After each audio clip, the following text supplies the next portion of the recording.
इतिहास लिखा है इसमें, कुछ खास छिपा है इसमें। इतिहास लिखा है इसमें, कुछ खास छिपा है इसमें। मर्यादा है, कोई वादा है, विश्वास रखा है इसमें। सात फेरों से मिला ये तो उपहार है। मेरा श्रृंगार है, मेरा श्रृंगार है, मेरा श्रृंगार है, मेरा श्रृंगार है।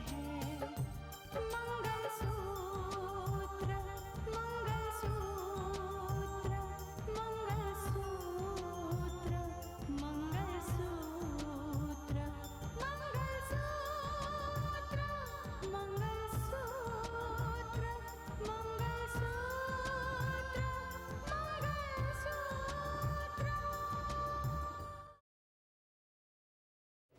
किस काम का है तुम्हारा पावर? किस काम का है तुम्हारा औहदा जो सच्चाई सामने ना ला सके? माँ जी, आप बस मुझ पर विश्वास रखिए। अर्जुन, मुझे आजकल ऐसा क्यों लगता है कि तुम कुछ बदले बदले से हो? उस आदमी ने गवाही देकर मानस के लिए तो मुसीबत खड़ी कर दी है। अब कोई रास्ता ढूंढिए भाई। देखो, सब कुछ ठीक हो जाएगा। हम सच्चाई को साबित करेंगे। बस थोड़ा सा विश्वास रखो।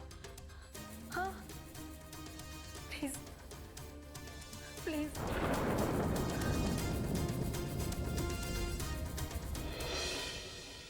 मानस, मानस, अरे जी कहाँ जा रहे बेटा? ऑफिस जा रहा हूँ। क्यों, क्या बात है? तूने मेरा वो ऑफिस जाने की कोई जरूरत नहीं है।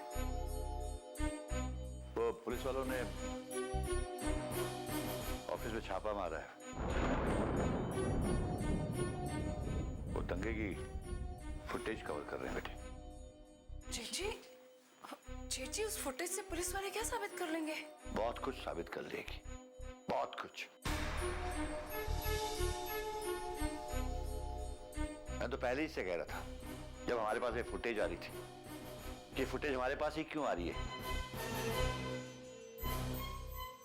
इसके पीछे कोई ना कोई राज जरूर होगा, लेकिन ये बात ना तो इसकी समझ में आई है ना मेरी समझ में आई। और देखो आज नतीजा क्या निकला। मुझे क्या पता था कि मेरे खिलाफ इतनी बड़ी साजिश हो रही है। बेटा, फुटेज की क्लैरिटी इतनी ज्यादा है, जाहिर सी बात है प्रोफेशनल कैमरामैन और प्रोफेशनल कैमरे से ही फुटेज ली गई है।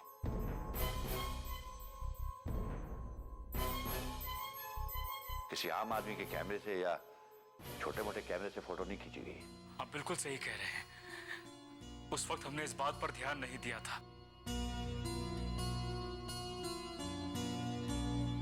आज पुलिस हमसे अगर सवाल करती है कि वो फुटेज हमारे पास कहां से आई, तो हमारे पास कोई जवाब नहीं है। बहुत सीधी सी बात है बेटा, हमारे पास ऐसा कोई सबूत नहीं है जिससे हम दुनिया को बता सके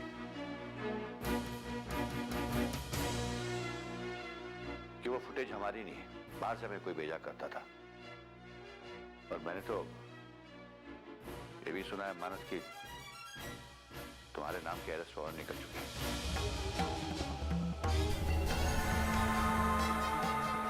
गुलशन ने हमें इस जाल में बहुत बुरी तरह से फंसा दिया है।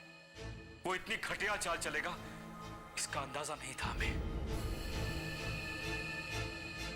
दरअसल मुसीबत को दावत देने के बाद आंखें बंद करके सोते रहोगे तो यही होगा ना।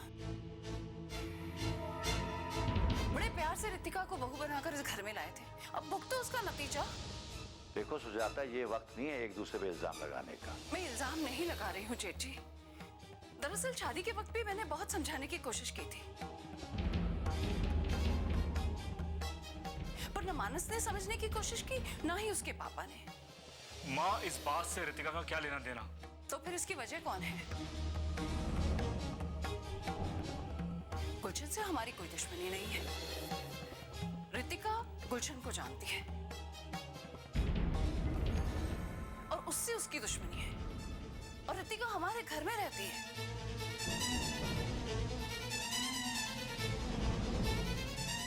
रितिका तुम्हारी बीवी है और हर कदम कदम पर तुमने उसका साथ देने की कोशिश की। उसी का ये नतीजा है। उसी का खामियाजा तुम भुगत रहे हो। लेकिन मैं उसे कभी माफ नहीं करूंगी। मैं उसे कभी माफ नहीं करूंगी। माँ,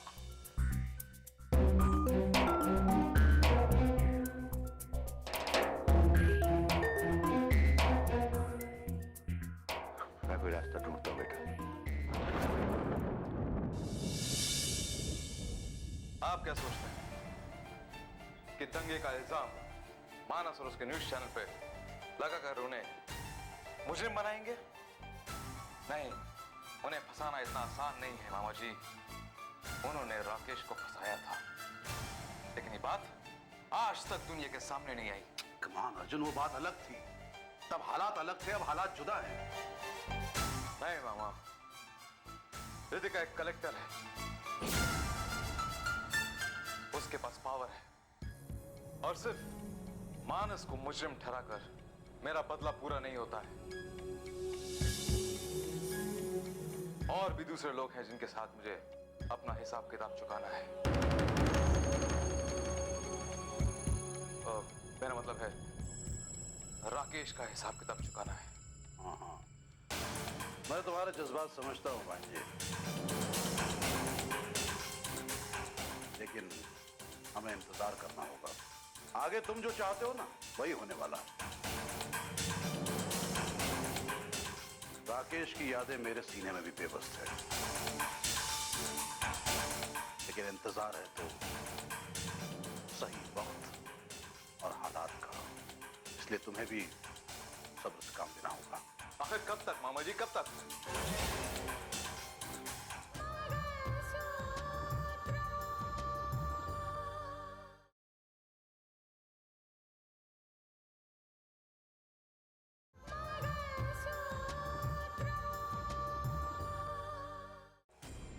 कानून के सामने तो मैं मुजरिम बन ही चुका हूं।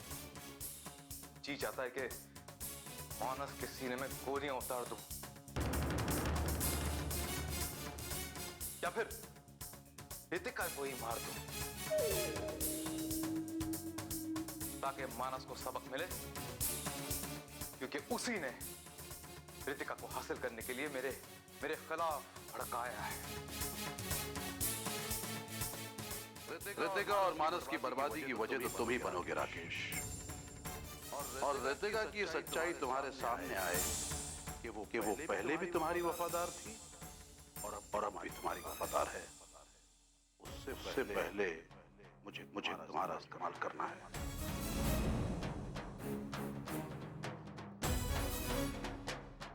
क्या सोच रहे हैं मामा जी? हाँ? नहीं, कुछ नहीं सोच रहा हूँ। वो क्या है बेटा, बहुत सारी उलझन है ना, तो उन्हें सुलझाने की सोच में डूबा हुआ हूँ। और ये भी सोच रहा हूँ कि बाकी लोगों को कैसे सबक सिखाया जाए। बाकी लोगों में सबसे पहला नाम गुलशन का आता है मामा जी,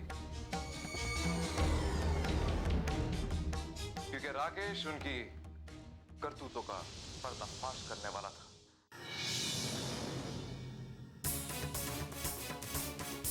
उससे पहले ही राकेश को फांसी की सजा सुना दी गई। वो तुमने सुना होगा बेटा कि दुश्मन का दुश्मन हमेशा दोस्त हुआ करता है, और राकेश का दुश्मन गुलशन शाह और मानस दोनों थे। मुमकिन है कि दोनों ने भी हाथ मिला लिया। खैर, मानस को सबक सिखाया जाए इसके पहले हमें बाकी सबके बारे में सोचना होगा।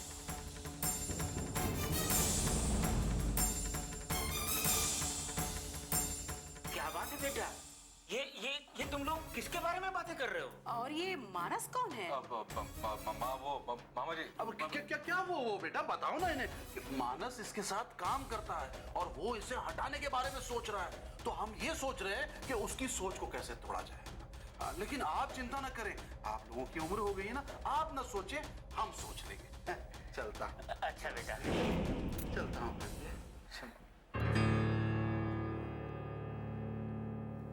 चलो बेटा, रात हो रही है, चल के खाना खाओ, सो चलो। हाँ बेटे, अब तुम्हें आराम करना चाहिए। चलो। हाँ आप चलिए, मैं आता हूँ।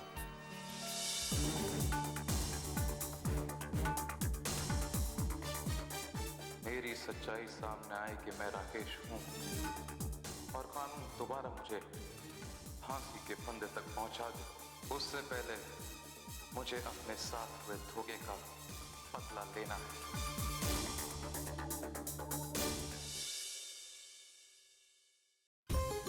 ये इल्जाम सिर्फ मानस पर ही नहीं लगा है, बल्कि इसके लपेटे में तो मोहतरमा कलेक्टर साहिबा को भी आना ही है। अगर इन दंगों का इल्जाम मानस के ऊपर लग रहा है तो इसमें रितिका का क्या कसूर है? उसका कसूर है, उसका कसूर यह है कि वो मानस की पत्नी है।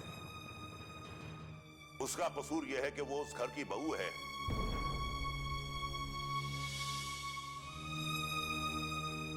जिस घर ने सिर्फ चैनल को चलाने के लिए इतने बड़े दंगों की साजिश की। और यह बात तो कोई भी मानने के लिए तैयार नहीं होगा कि रितिका को इस दंगे की खबर नहीं थी।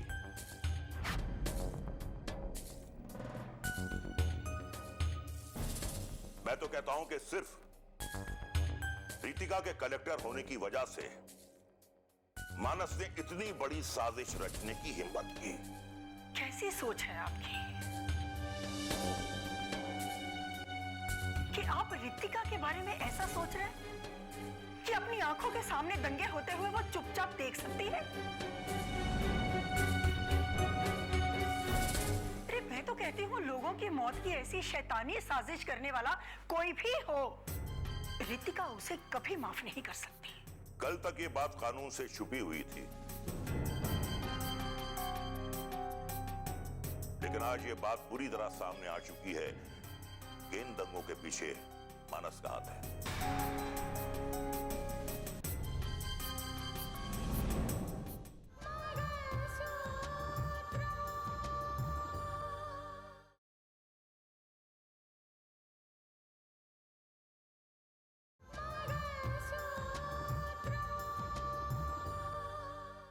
अब हमें यह देखना है कि तुम्हारी ये रितिका अपने पति मानस को सजा दिलवाती है या उसे बचाने के लिए कानूनी दांव पेचों का सहारा लेती है। देखिए, सबसे पहली बात तो यह है कि मैं किसी के कहने से नहीं मान सकती कि इन दंगों के पीछे मानस का हाथ है। और अगर मानस बेगुनाह है तो रितिका का यह फर्ज बनता है कि वो अपने पति को बचाने के लिए जमीन आसमान एक कर दे, क्योंकि मानस उसका सुहाग है। अब तो देखने वाली बात यह है कि क्या वो एक कलेक्टर होने का फर्ज निभाती है या एक पत्नी होने का। आपको अच्छी तरह से मालूम है कि आज भी रितिका लड़ाई लड़ रही है हमारे राकेश को बेगुनाह साबित करने के लिए।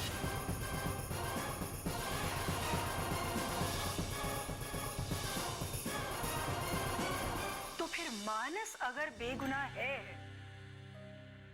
तो फिर वो उसके लिए लड़ाई क्यों नहीं लड़ेगी?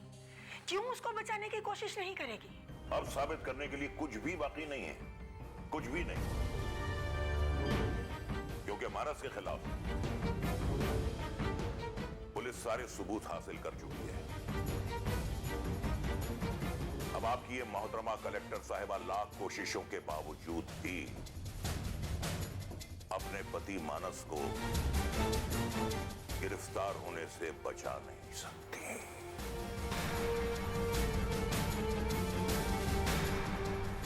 अपने पति मानस को गिरफ्तार होने से बचा नहीं सकती।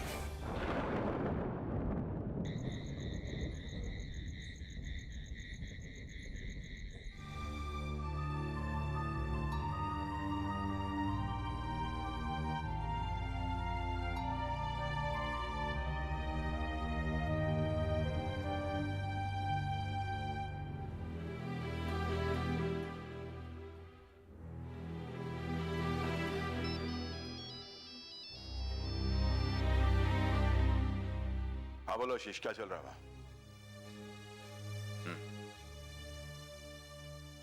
कमिश्नर साहब इस केस के बारे में क्या सोचते हैं? क्या सीबीआई को? अच्छा अच्छा, चलो ठीक है। देखो जो कुछ भी होता है ना, मुझे बताते रहना, ठीक है?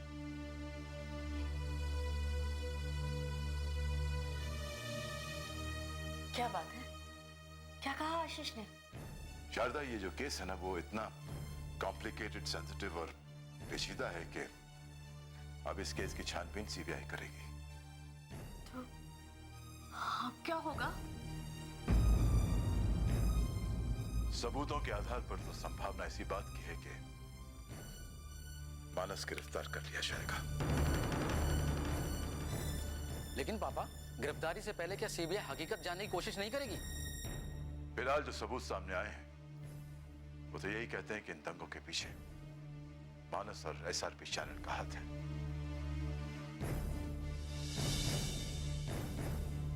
और सबूत सबूत होते हैं, उन्हें नजरअंदाज नहीं किया जा सकता। नहीं नहीं, ऐसा नहीं होना चाहिए, वरना सुजाता जी को फिर से मौका मिल जाएगा हमारी रितिका पर ताने कसने का और उसे बेइज्जत करने का।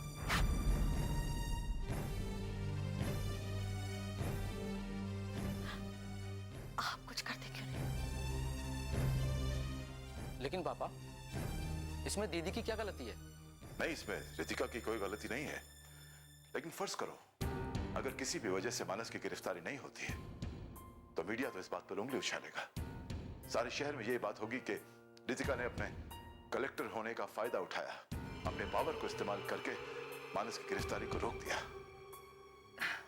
तो क्या आप भी चाहते हैं भाई जी की मानस की गिरफ्तारी हो जाए ताकि रितिका के ऊपर किसी की उंगली ना उठे?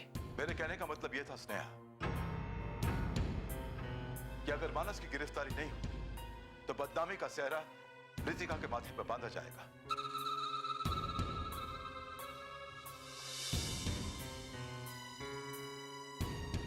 और अगर मानस की गिरफ्तारी हुई तो उसका कहर रितिका पर, उसके परिवार पर और हमारे परिवार पर भी टूटेगा। मानस अगर बेगुनाह है तो सच्चाई जरूर सामने आएगी।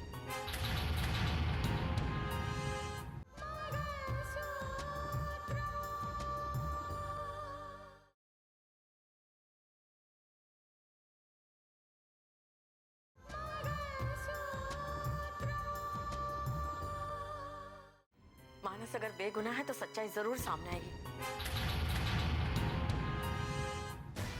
लेकिन फिलहाल उसकी गिरफ्तारी रुकवाना बहुत जरूरी है। आप कुछ करते क्यों नहीं?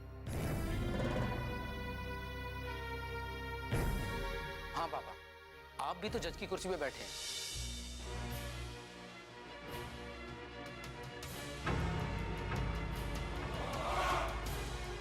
आप इस बात की कोशिश क्यों नहीं करते कि किसी तरह मानस जीजू को अग्रिम जमानत मिल जाए? अरे मैं क्या कर सकता हूं रोहित? जांच सीबीआई को सौंपी गई है। सीबीआई को, वो मेरी बात थोड़ी मानेंगे।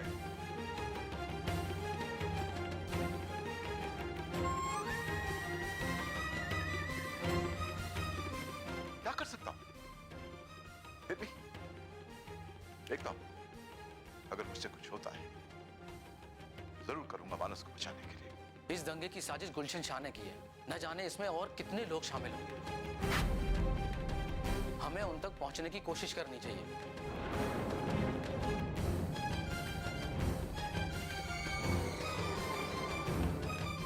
क्योंकि गुलशन शाह का भांडा फोड़ उसके ही किसी आदमी से होना चाहिए।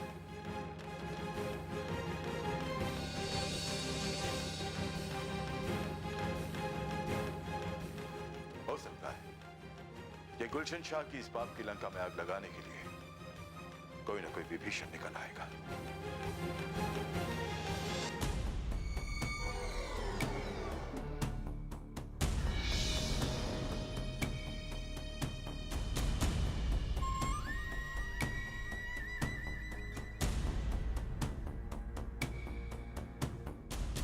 हेलो, हाँ सुनो, एक मसालेदार खबर।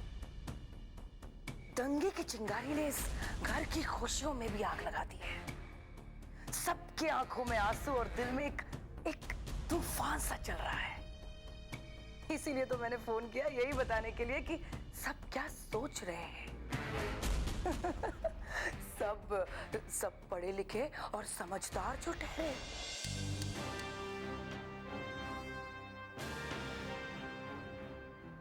रोहित का ये कहना है कि गुलशन के ही किसी आदमी के जरिए गुलशन का पर्दा फाश हो जाना चाहिए। वैसे भाई जी भी अपनी पूरी ताकत लगा रहे, बेचारे।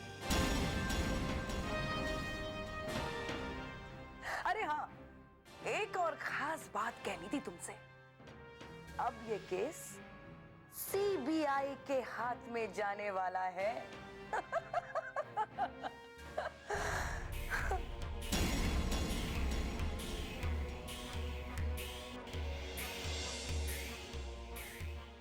हाँ, अब तो ये बात कंफर्म ही समझो कि मानस को जेल जाने से कोई नहीं रोक सकता और रितिका की खुशियां तबाह होने से।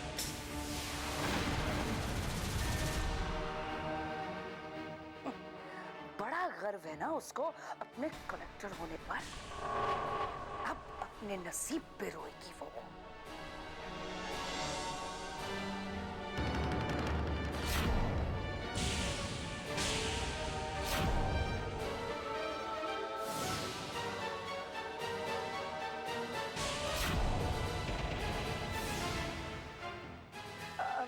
अच्छा, अब मैं फोन रखती हूँ, ठीक है?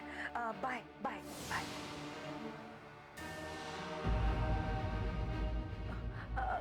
अरे दिव्या,